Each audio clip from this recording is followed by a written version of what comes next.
একটা আদিবাসী oil order করেছি। এটা অ্যামাজন থেকে করেছি না বাবু? না না, এটা ওই আদিবাসী হেয়ার অয়েলের ওয়েবসাইট থেকেই করেছে। চুলগুলো খুব উঠে যাচ্ছিলো, সেই জন্য এটা অর্ডার করা হয়েছে। ভালো কি না খারাপ জানি না, কিন্তু রিভিউ তো ভালোই আছে। 2500 টাকা নিয়েছে। 2500 টাকা দাম? 1000 ml আছে, 2500 টাকা নিয়েছে। আচ্ছা, এবারে ছুরি দিয়ে এটা কাটো, দেখি ভেতরে কীরকমভাবে দিয়েছে।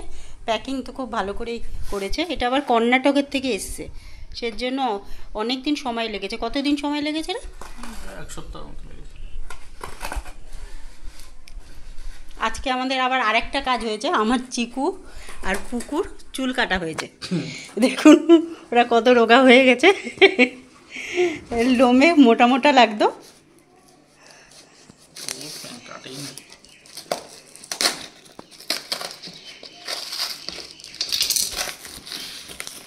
আমার চিকু অনেক বড় কাজ করছে, মাছি ধরার কাজ করছে।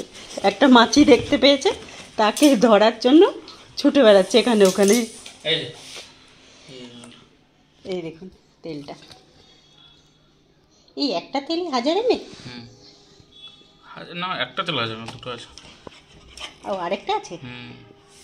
ও দেখা তেলটা একটু। এই দেখুন তেলটা।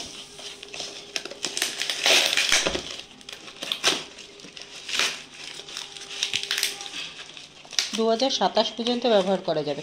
ওই একটা তেলের দাম 1500 টাকা, আর যেহেতু আমরা দুটো নিয়েছি সেজন্য 2500 টাকা নিয়েছে। কত ml আছে লেখা নেই এখানে? ওই তো 500 500 করে লেখা তো এখানে 500 500 করে 1000 ml।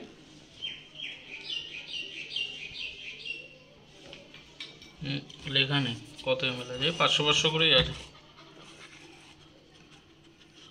এবার দেখা যাক তেলটা মাথায় দিয়ে চুল ওঠাটা বন্ধ হয় কি না। সবাই তো বলছে চুল ওঠাও বন্ধ হয়ে যাবে, চুল বড় হবে। ফ্যানটা চালিয়ে দেন।